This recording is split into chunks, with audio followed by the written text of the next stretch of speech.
Vijana Sahitam Krishna Chaitanya Devam Sri Radha Krishna Padam Shahagana Lalita Sri Vishakam Vitamsra.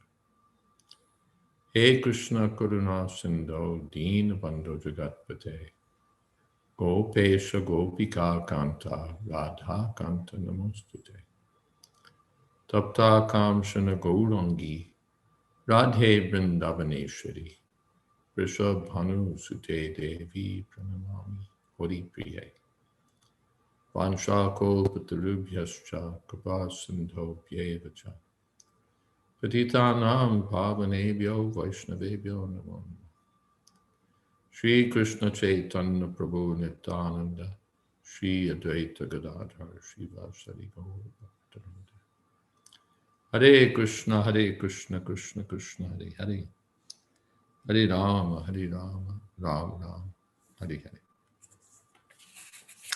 So we're at 347, and Parikshit Maharaj is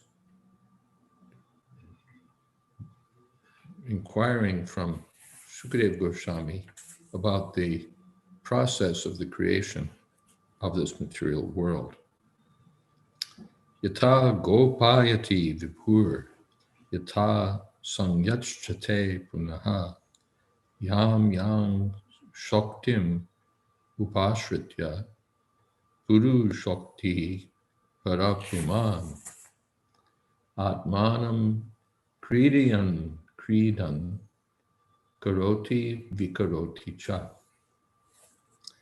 Kindly describe how the Supreme Lord, who is all-powerful, engages his different energies and different expansions in maintaining and again winding up the phenomenal world in the sporting spirit of a player. Purport.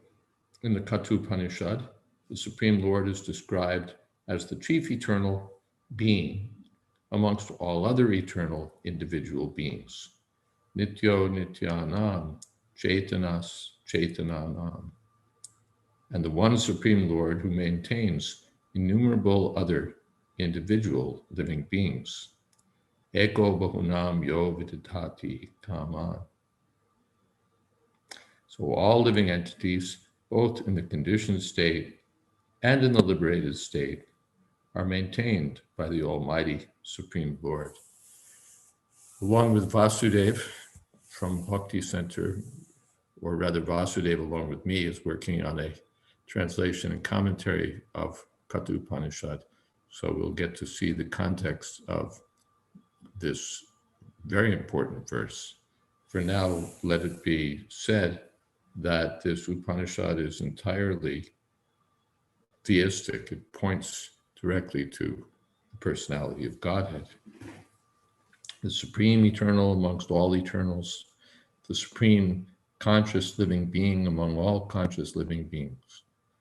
And that Prabhupada points out the Nitya is singular, Chaitanya is singular, Nityanam and Chaitananam, plural. So the one singular living being is maintaining all the innumerable others.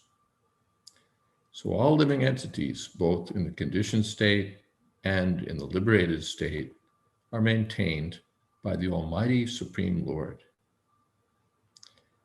Such maintenance is effected by the Lord through his different expansions and expansions of self, and three principal energies, namely the internal, external, and marginal energies.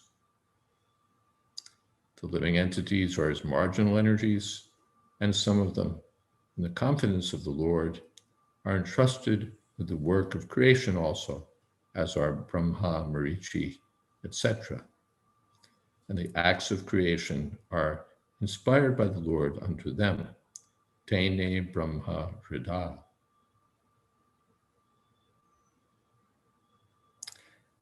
The external energy, Maya, is also impregnated with jivas, or conditioned souls.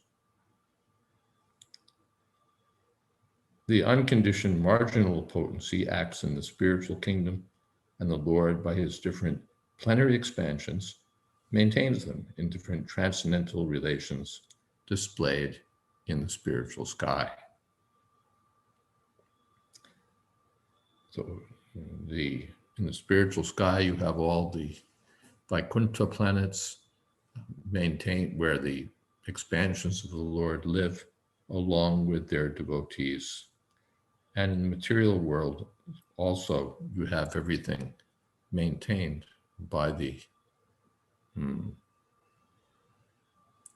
Lord through his various expansions.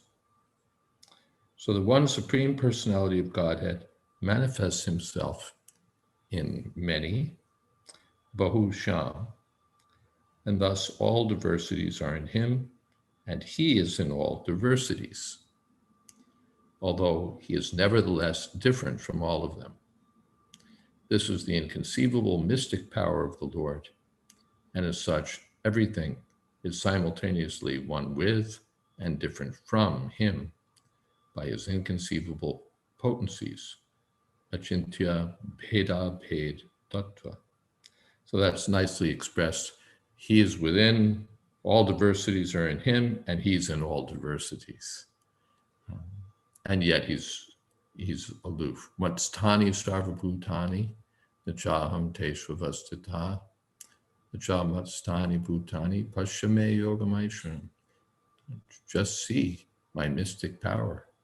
I'm everywhere, everything's resting on me, and yet I'm separate. And this is the mystic power of the Lord. Yata gopayati vibhu. Vibhu means the great, the powerful Lord. Gopayati, he maintains. And samyachjate, he winds everything up. Punaha, again. Yam yam shoktim upashritya.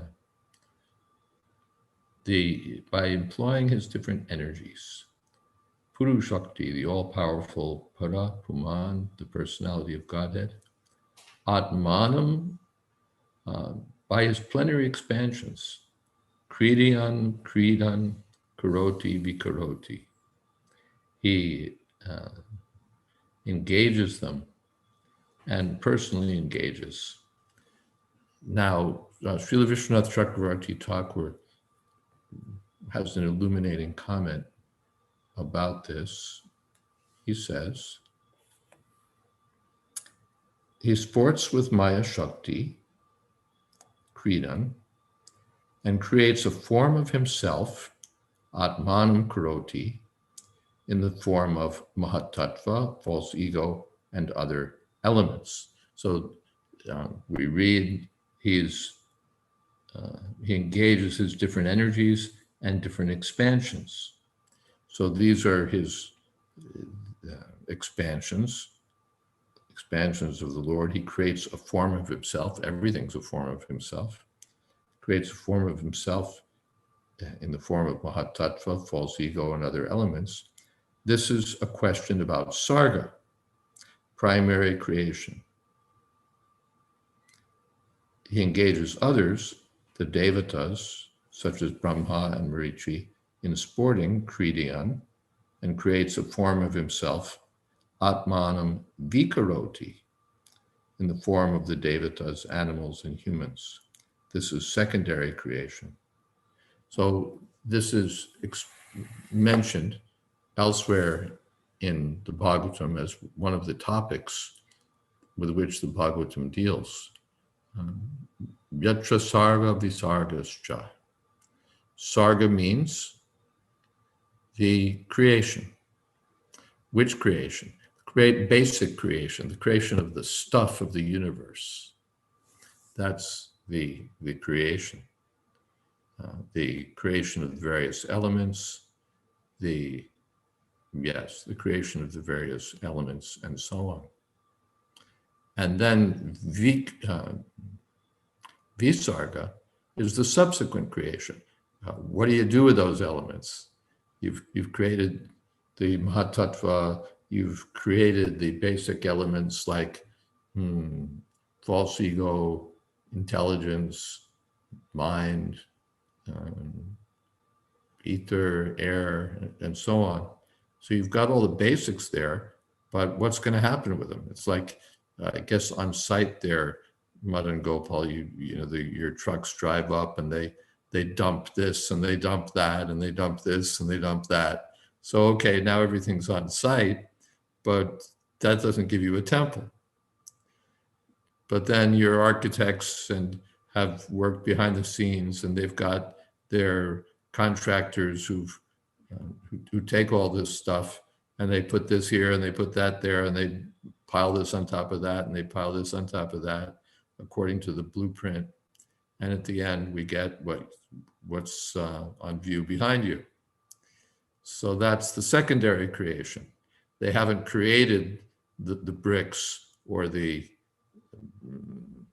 iron or the glass or the other elements, but they've taken those elements and made something out of them. They've made the temple. So that's what would be called here the secondary creation, visarga. Primary creation is creating the bricks and glass and steel, and then you make something of it. So Vishwanath Chakrabarti Thakur says, these two creations are actually being asked about. Karoti vikaroti. How does he create the basics of the world with some of his expansions, and then how does he engage in the sub-creation, the secondary creation, through expansions like Brahma, Marichi, and other demigods. Now we have some questions. Vijay Krishna asks, related to maintaining, when Krishna is especially inclined to admit a devotee in his service, he makes the devotee a destitute. He may. And because of that, people do not want to surrender because of being attached to their material possessions. They say, no fun in living under a tree, depending only on polluted air for food. My question, of course, this question really doesn't pertain to this verse, but anyway, since we're 2/3 of the way there, if after removing all material possessions from his pure devotee, Krishna gives himself to this lucky fellow, what is the meaning of giving himself? Is it that this devotee becomes a trillionaire? Why not? Isn't Krishna the Lord of everything? Giving himself means whatever he wants to do, but particularly it means that there's a loving relationship and the Lord agrees to accept service. It may mean that he becomes the doorman of his devotee. Bali Maharaj had everything taken away from him, but then Krishna gave him his own planet and became his doorman. So Krishna gave himself in that way. Krishna became, for the Pandavas, their friend, their charioteer, their messenger. In so many ways, he gave himself to his devotees. There's a loving relationship. That's the main thing. He gives himself means that he enters into a loving relationship. Loving relationship means that you're not just controlling anymore. It means that you also agree to be controlled. So Krishna becomes controlled even. A devotee like Nanda Maharaj or Yashoda Mai is controlling Krishna. The elder gopis are clapping and Krishna is dancing just like a puppet. So how is that? He's the Supreme Personality of Godhead, but he's giving himself to the Brajbasis, so he's becoming just like a puppet in their hands. I hope that answers you. Yes, it does. Okay. Atina has an audio question. Well, let's make it audible. Hi, Krishna.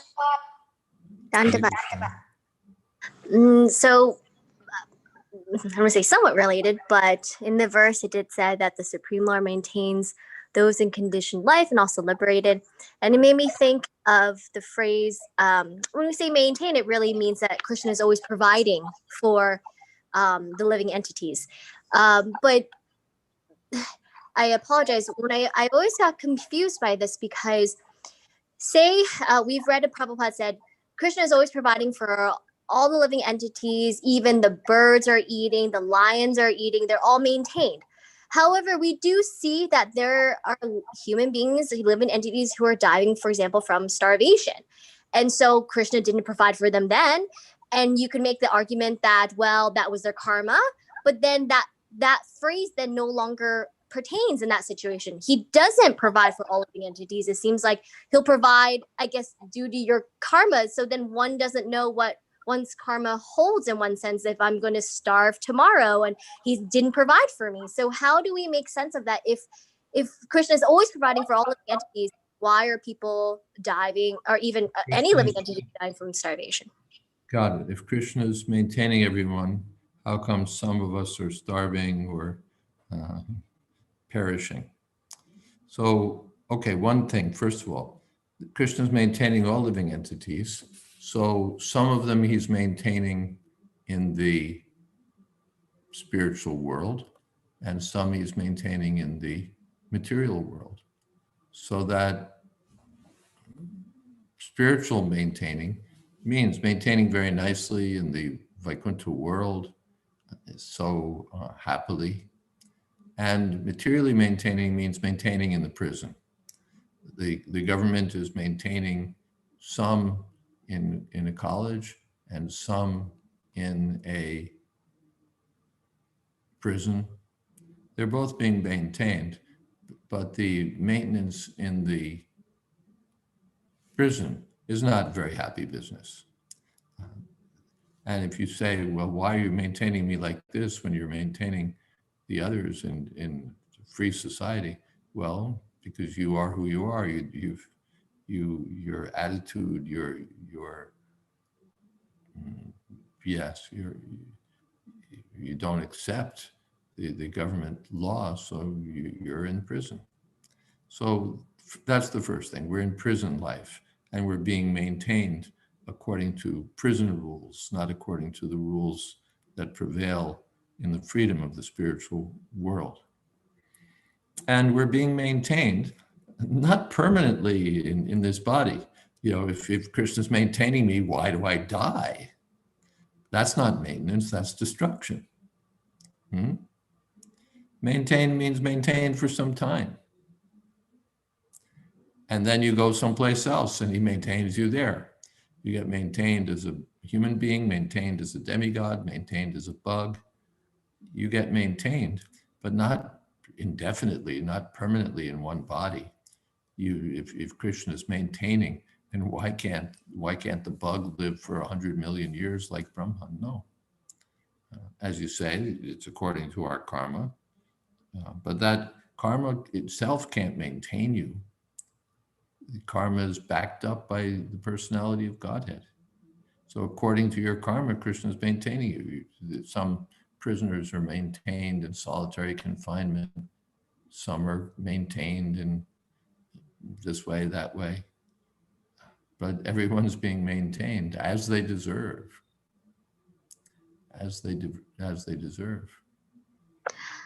Hare Krishna Maharaj, so just to clarify then we should say Krishna maintains us to the degree of our karma. So we cannot say Krishna is always providing for us, well, yes, he is, but I in the spiritual world and other lives, but not, yes. You want to be maintained forever in this body, you know, you'd like to be like 19 forever in perfect health and perfect happiness with all opulences and strength and party on for the next, indefinitely, because no one ever wants to die.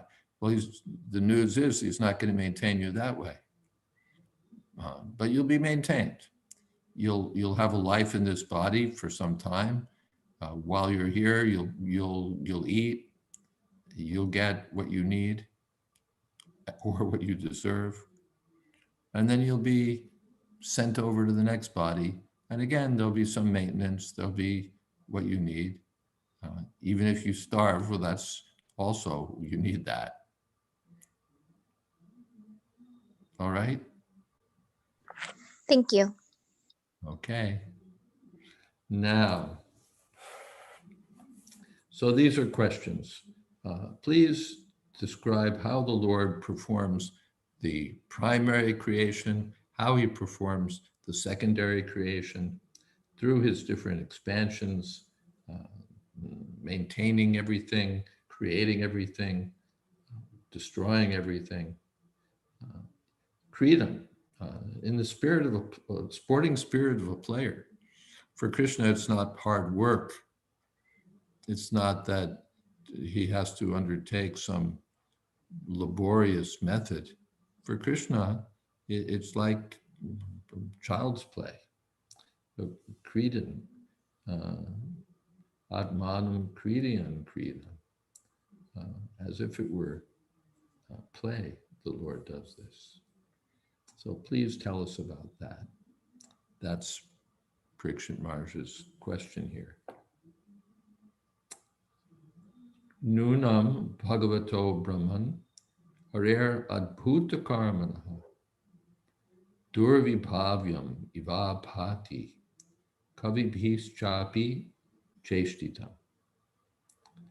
O learned Brahmana, the transcendental activities of the Lord are all wonderful, and they appear inconceivable because even great endeavors by many learned scholars have still proved insufficient for understanding them. Nunam Bhagavata Brahman, O Brahmana, Harer Adbhuta Karmana. The Lord is Adbhuta Karmana. Adbhuta means wonderful. Bhuta means natural. Adbhuta means supernatural. Adbhuta Karmana, his activities are supernatural or wonderful. Nakam Adbhuta Shringam, the wonderful Lord Nrsingadev.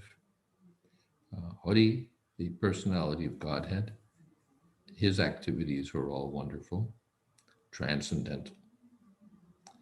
Durvibhavyam, and inconceivable, very difficult to understand. Durvibhavya. Ivabhati, they appear in that way, as if practically impossible to understand. There was something I wanted to check. Let's see.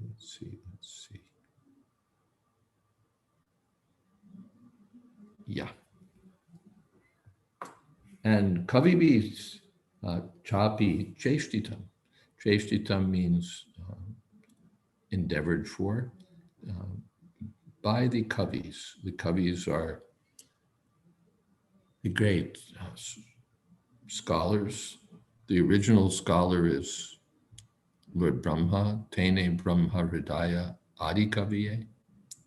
So starting from Brahma and all the way on down to the tiny scholars and speculators of this world, it's still the process of creation and the transcendental activities of the Lord seem inconceivable. Despite the greatest endeavors, we can't understand it.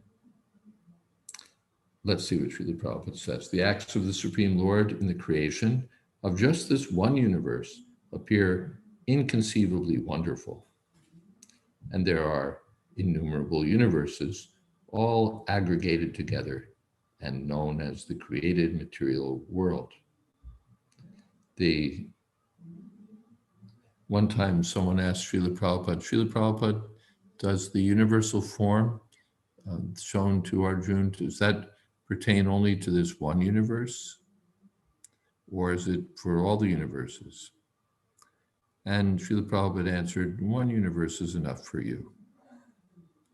So just this one universe, that's wonderful enough. Arjuna was overwhelmed seeing the universal form of this one universe. And there are innumerable universes. Lord Brahma saw that when he visited Krishna at Dwarka, and he was asked, which Brahma has come? Then, does that mean there are other Brahmas? And Krishna invited all the different Brahmas, some with 8 heads, 16, 1,000, and all offering obeisances to the Lord. So Brahma came to understand that he was just one tiny Brahma in one tiny universe. And there are innumerable universes.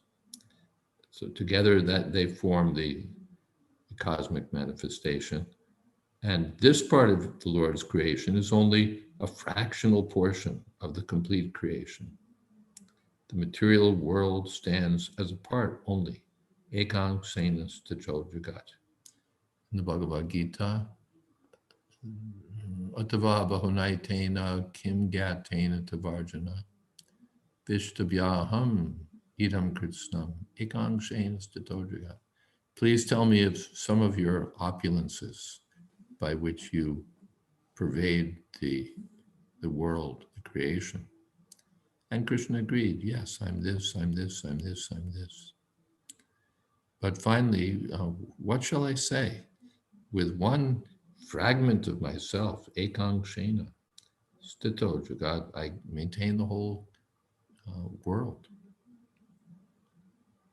Supposing that the material world is a display of one part of his energy, the remaining three parts consist of the Vaikuntha Jagat, or the spiritual world, described in the Bhagavad Gita as Madhama Paramama, or Sanatan Tam, or the eternal world. So that's the Tripad Vibhuti and Ekapad Vibhuti.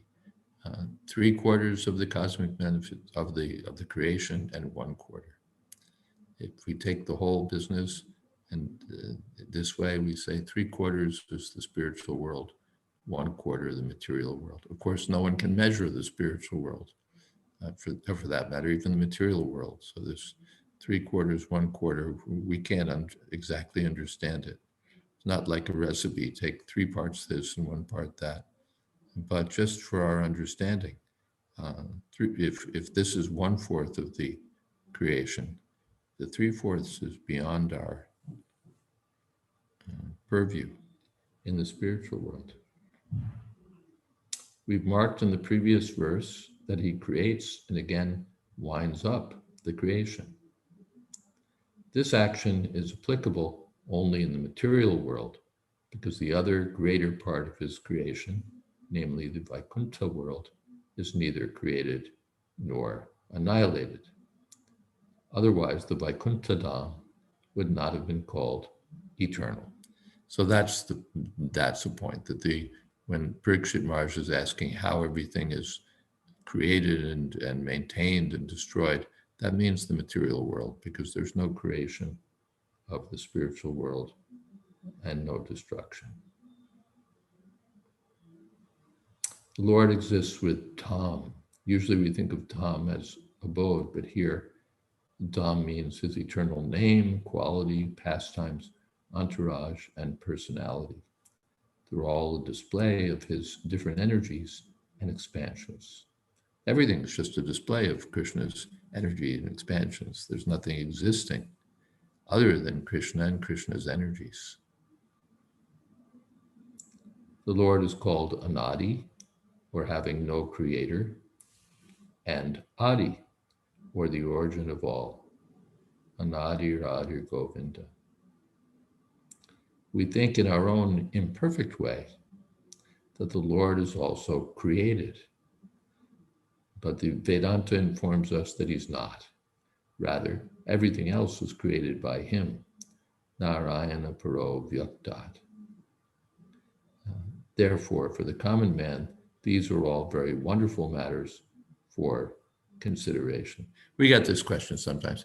If everything's created, then who created God? Thinking logically, this is created by this is created by that. So then who created God? But the answer is that the Lord is not among the created entities. He's the origin of everything, but he has no origin. Rather, everything's created by him. Narayana Paro Vyaktat. Shankaracharya says, Narayana is beyond cosmic manifestation. Then, even for the great scholars, these wonderful matters are inconceivable, and thus such scholars present theories contradictory to one another. That's the business of scholars and philosophers. Everybody has a different idea. It's really inconceivable. Nobody's going to get it.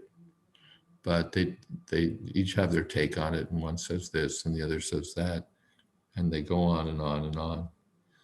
What is that verse in fourth canto, Praveen? Maybe you'll find it. Um,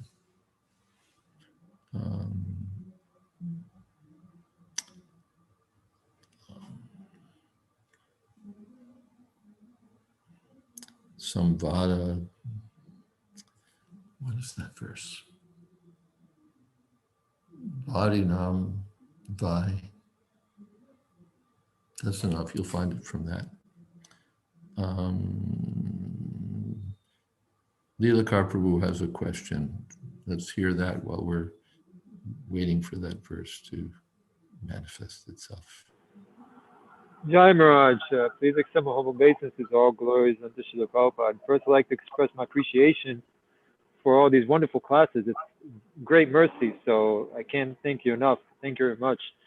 In relationship to the purport, and it's talking about how the Lord being inconceivable. So one of the challenging curiosity that Anissa I've been having, probably for the past weeks, is how the Lord can take on different incarnations and act in these roles. For example, we see how Lord Nityananda has tremendous love for Lord Chaitanya, or Advaitacharya has tremendous love for Lord Chaitanya, Balaram has Krishna, and we consider the philosophy to be monotheistic.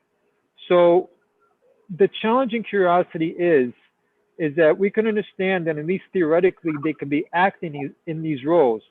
At the same time, can we say that they really feel the love? Does Lord Nityananda really feel the love for Lord Chaitanya, or Balaram really feel that love for Krishna? Is that love really there, or is it just like acting the role? No, they feel it. I was just listening to Burjan Prabhu speaking at the Govardhan retreat, and a similar matter was asked regarding Krishna's pastimes in Vrindavan. Perhaps it was in connection with what was it exactly in connection with? The killing the Aghasura demon, I think. Was Krishna really bewildered was he really distressed that his friends had entered the mouth of the demon? Yes, he was. Krishna doesn't just make a show. By the arrangement of his internal energy, he feels these things. It's not that he's just doing a drama of being the lover of the gopis, that really he doesn't give a damn about them, but for the sake of pastimes, he'll pretend to feel love. No, he feels love. It's genuine. He feels love for the devotees. He feels even fear. Yashodamai is chasing me with a stick. So the fear is genuine. Or the oh no, my friends have entered the demon's mouth, that's genuine. All of these feelings are genuine on behalf of Krishna. He's not just pretending. And this is the issue. Thank you. The answer was completely appreciated. At the same time, what about the feeling that Lord Nityananda has for Lord Chaitanya? Even though they're the same God, does Lord Nityananda really have those intense feelings for Lord Chaitanya? He does. He feels that Advaitacharya feels happiness. I'm the servant of Lord Chaitanya. I'm the servant of Lord Chaitanya. And the servant of his servant. This is a genuine feeling. He doesn't think, well, if you look at it philosophically, actually I'm just the expansion of the personality of Godhead, but Lord Chaitanya is the personality of Godhead. So that's the actual situation. But since I'm the expansion, I'm also a plenary expansion, and therefore I am identical with the personality of Godhead. It's not, doesn't go on like that. Even if there is such knowledge, it becomes, what's the word? Subsumed or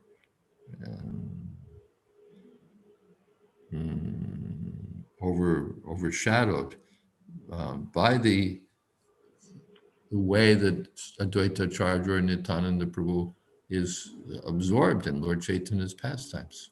He feels, I'm the servant of Lord Chaitanya. He doesn't feel, actually, I'm non-different from Lord Chaitanya. Our position, my position is absolute. Even Lord Chaitanya, he's feeling separation.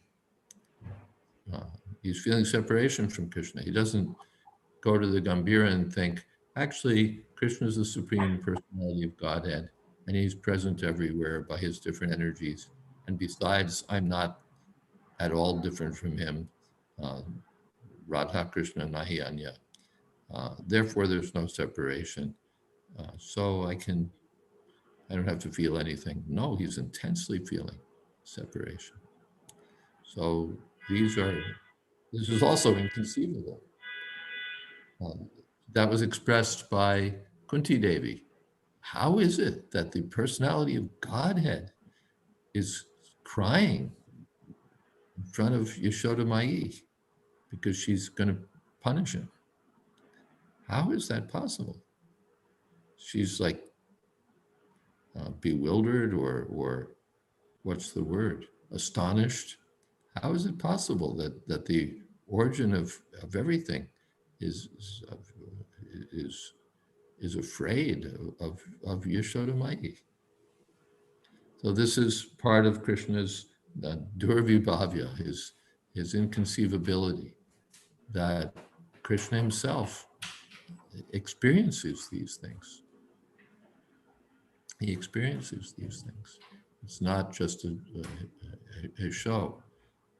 By his pastime energy, these things become possible. And I think there was yes.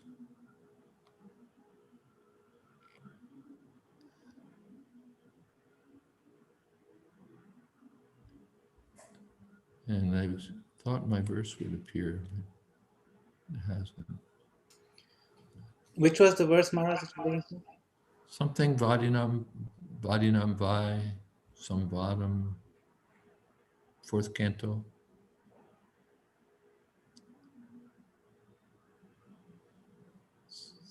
I should really get it in my head because it's a verse that I love, but memory being what it is.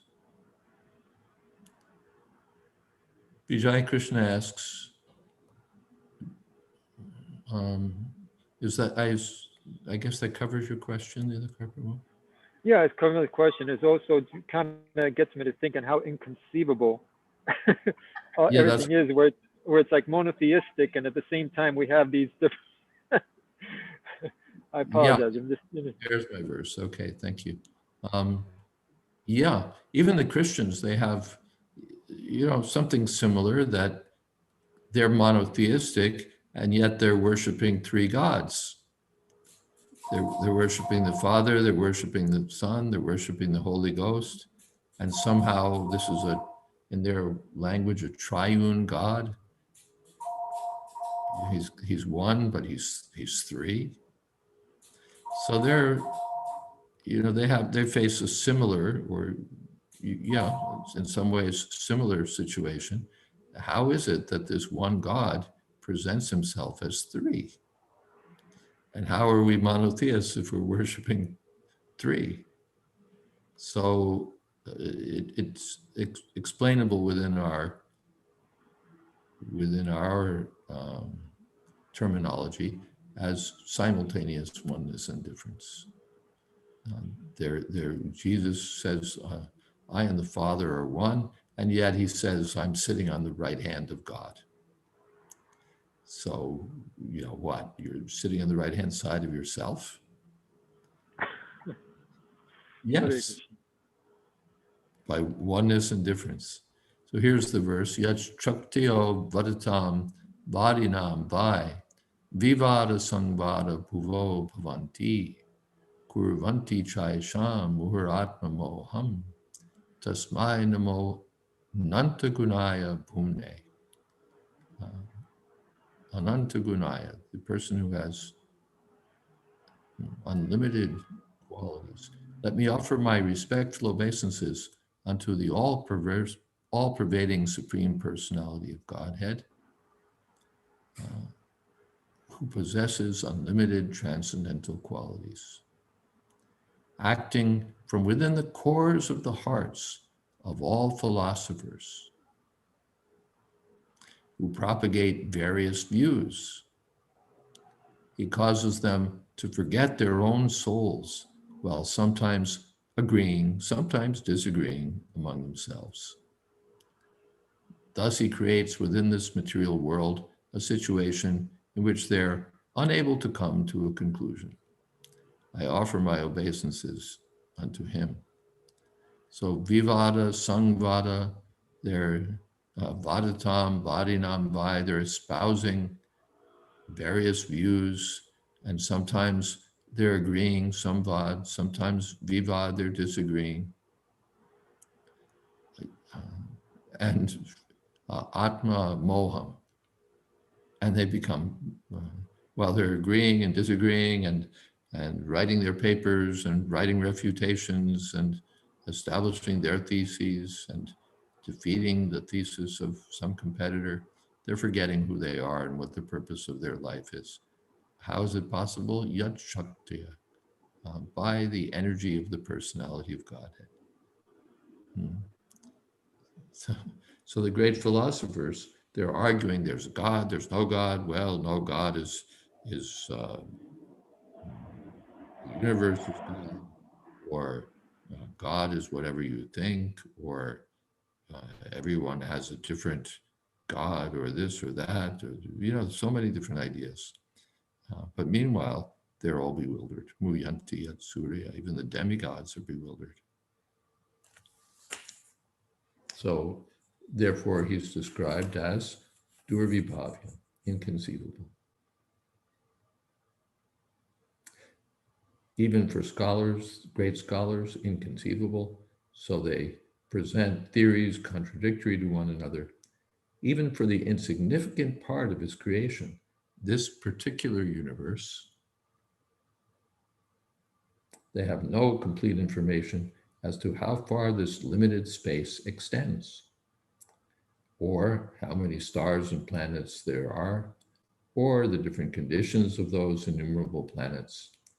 Modern scientists have insufficient knowledge of all this.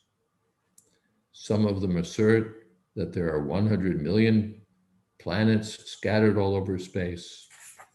And then Prabhupada inserts here really a clipping that he's quoted in Easy Journey to Other Planets, in which the Soviet scientists say, well, there could be life on Mars because life doesn't have to be life as we know it. Life could be different. If there's a different atmosphere there could be a different kind of living being there. The adaptability of an organism, Prabhupada said, to different varieties of planets is described in the Brahma Samhita as vibhuti bindam. That is, in each and every one of the innumerable planets within the universe, or each and every one is endowed with a particular type of atmosphere, and the living beings are more perfectly advanced in science and psychology because of a better atmosphere.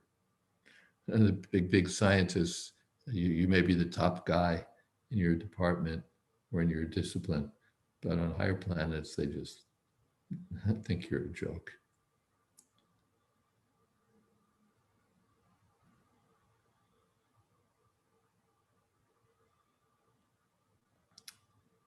So there's more here, but our time is gradually disappearing.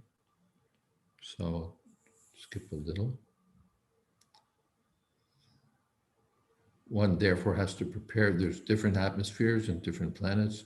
One has to prepare oneself, therefore, to be transferred to a different planet after being relieved of the present body.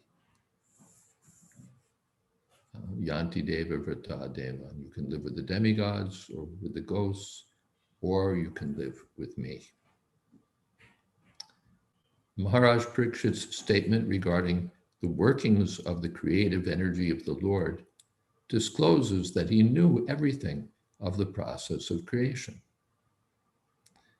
Why then did he ask Shukadev Goswami for such information? He knew that there's creation by Vibhu, the all-powerful Lord. So he's not in ignorance like the modern scientist. He knows a lot, it seems. So why is he asking? Being a great emperor, a descendant of the Pandavas, and a great devotee of Lord Krishna, he was quite able to know considerably about the creation of the world. But that much knowledge was not sufficient. Prabhupada Nuna, still insufficient. He said, therefore, that even greatly learned scholars fail to know about that, even after great effort. The Lord is unlimited, and his activities are also unfathomed.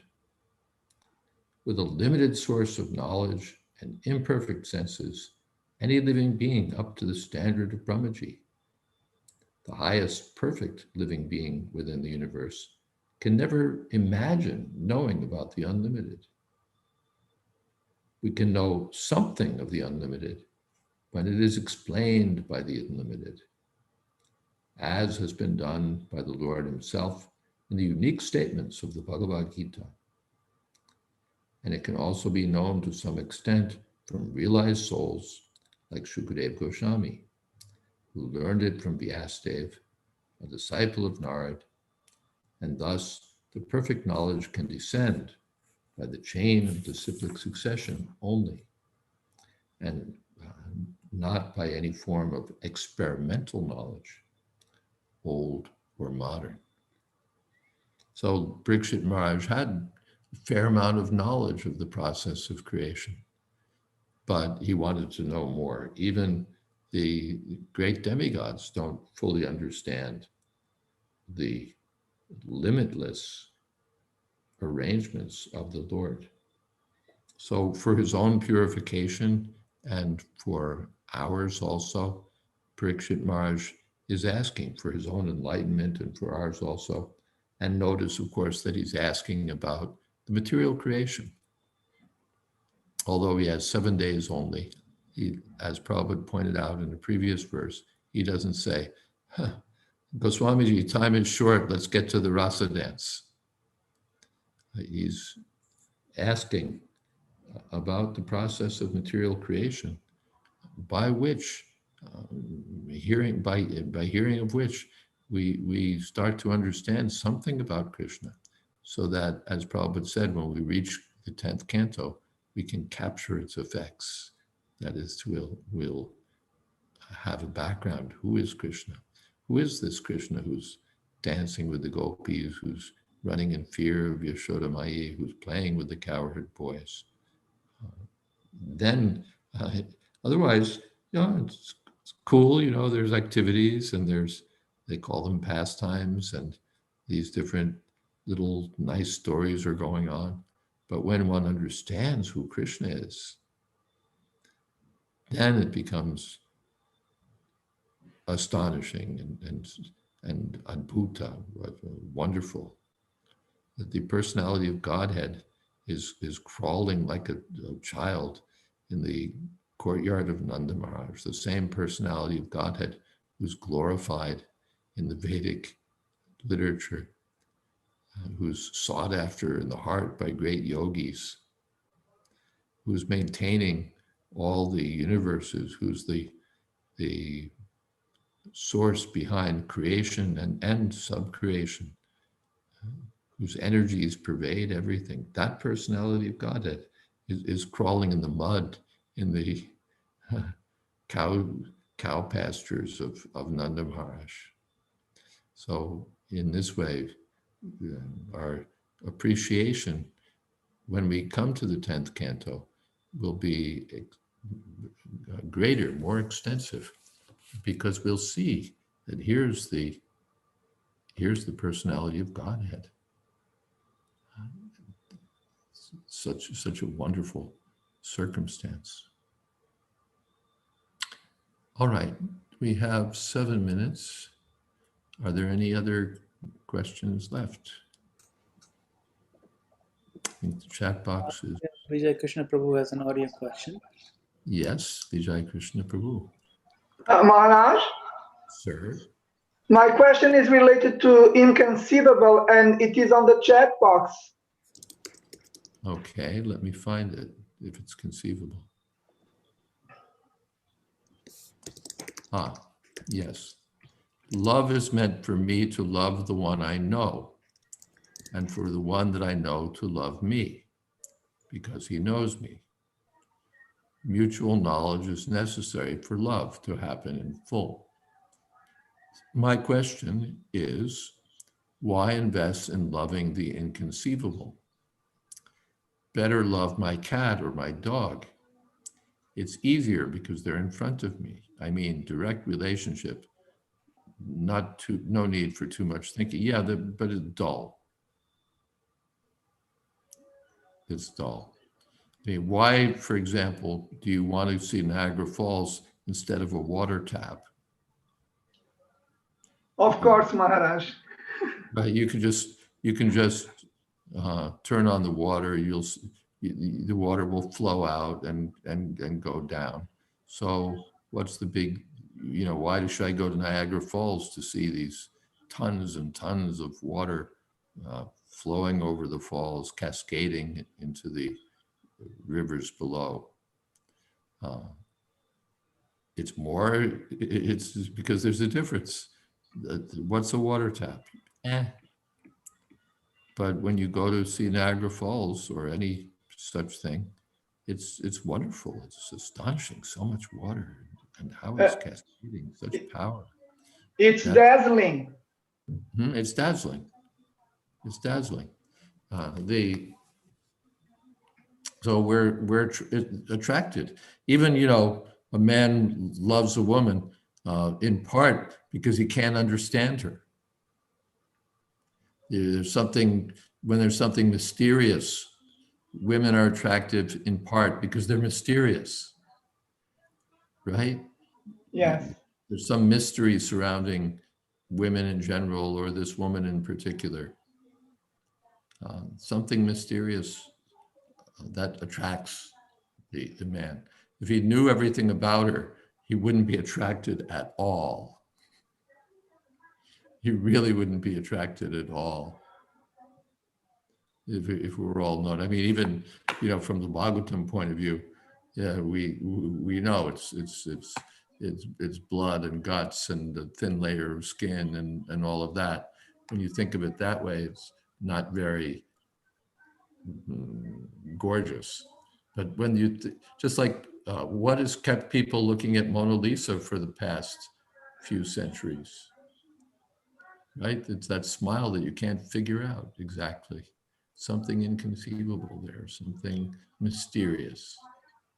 So we're attracted to mystery. There's a whole genre, mystery stories, mystery novels. Mystery is attractive. So Krishna's all attractive in part because he's mysterious. You can't understand it. You can never understand anything. Just when you think you've maybe got it, somebody needs to be muted there.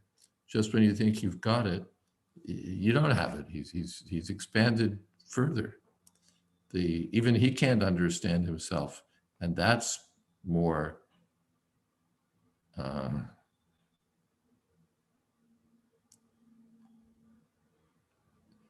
I lost my train of thought because I scrolled down and I finally we got the authoritative feminine judgment on why women are mysterious. Sharanagati says we're mysterious because we're kind of crazy. Okay, that tells us something. Get to the bottom of it. Mysterious because of crazy. And men are attracted because they're crazy too. This is Krishna's inconceivable power at work in the material world. Why should a man be attracted to really just, a batch of material elements thrown together in a bag? Kunapetri Dhatuke. Why is he attracted to that? Why does he think I've got to meet this girl? It's like madness.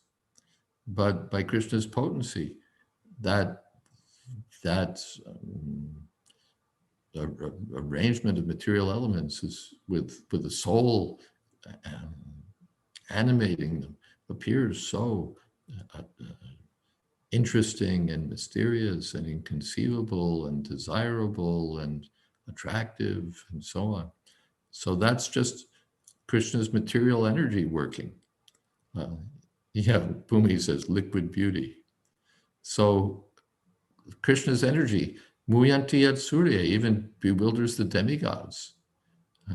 The demigods also become bewildered by this, really just one aspect of Krishna's material energy, the bewildering, feminine Shakti. So then, how bewildering is Krishna, and how attractive is Krishna? How mysterious. I was hearing that Krishna plays on his flute, and everybody's like, what is this? How is he doing it?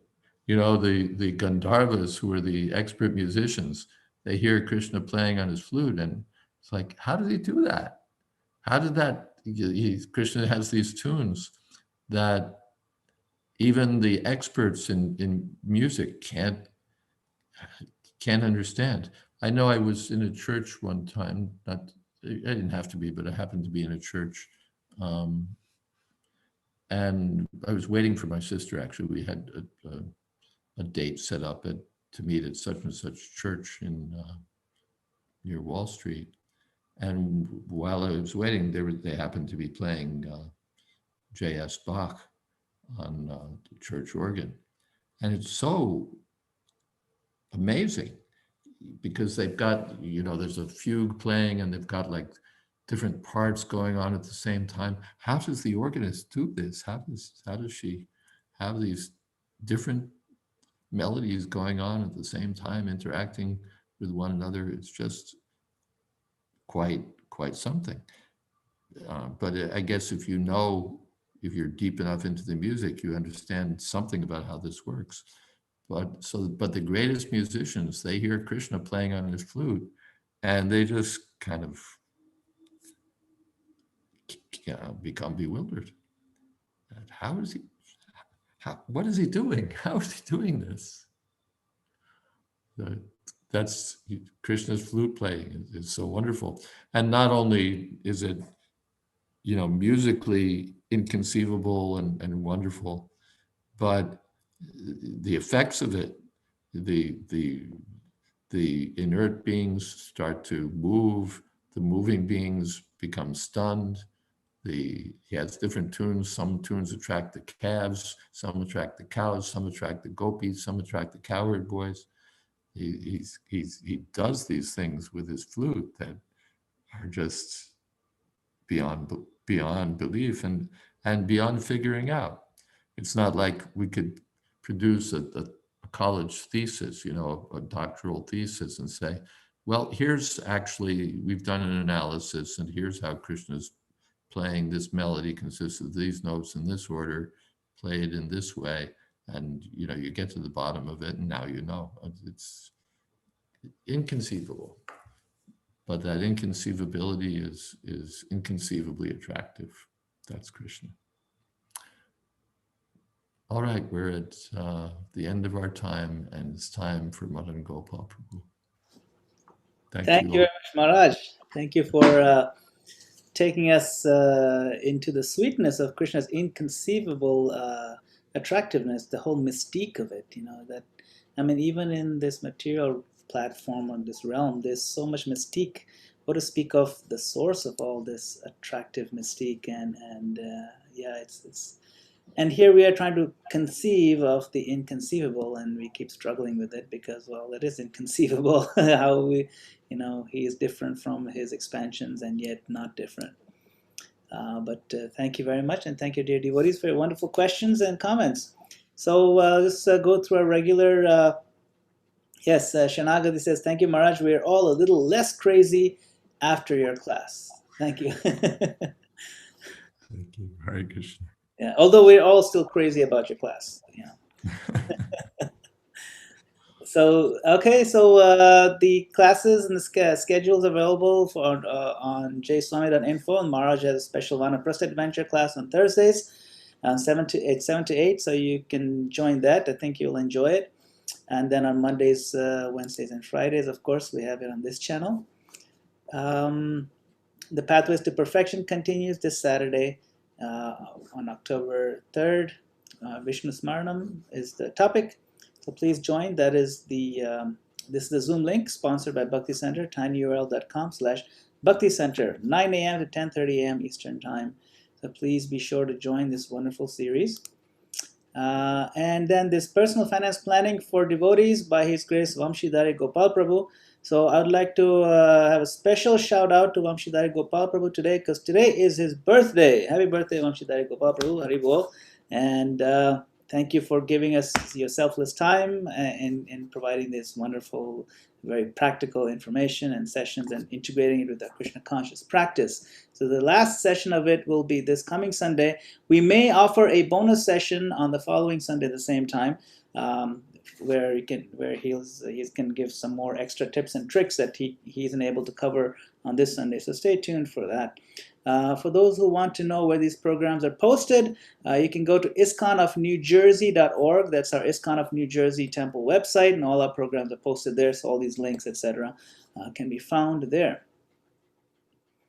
And of course, upcoming programs. So today is Wednesday, and tomorrow, Thursday, we have a special guest, Rasa Rasika Prabhu, who's been facilitating this session called the Japa Zone, where we'll actually chant a round of Japa together, and then we'll read Srila Prabhupada's instructions on it, and then we'll have some sharing of our different ways we can improve our Japa and so on. So he's been doing these sessions for many years now. I think we'll all find it beneficial. It's something that's very important. It's an important part of our spiritual practice is Japa.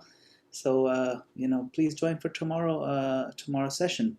And then Saturday we skip because we have a Saturday morning session. But on Sunday we have Adi Gadadhar Prabhu talking on the Gopi Gita. So please stay tuned for that. So thank you all very much once again. And thank you, Vamshidhari Gopal Prabhu. I want to wish you a happy birthday and best wishes. And thank you, Maharaj, for a wonderful class. Hare Krishna. Everyone may unmute yourselves if you like. Hare Krishna Maharaj. Dandavad. Hare Krishna Maharaj. Hare Krishna. Thank you so much. Hare Krishna. Hare Krishna Maharaj. Thank you so much. Happy birthday. Happy birthday. Happy birthday, Prabhu. Yeah. Hare Krishna. Hare Krishna. Dandavad. Hare Krishna Maharaj. Hare Hare. Hare Krishna. Hare Krishna. Thank Hare you so Krishna much. Maharaj. Thank you for the class. Maharaj? Sir? Maharaj, maybe it's not a proper question, but I need to ask you, did you find out why Mona Lisa is smiling? Inconceivable. It's not a proper question. Maybe it is not. I'm sorry, Maharaj. My speechless. Hare Krishna Maharaj, thank you for the class. Thank you very much, Maharaj. Hare Krishna Maharaj, thank you for the class. Thank you, Maharaj. Thank you. Thank you, Maharaj. Hare Krishna. Thank you so much, Maharaj. Haribol. Thank Hare you. Bol. Hare Krishna. Dandavad. Wonderful session. Wonderful session again. His Holiness Jayadvaita Swami Maharaj ki Jai.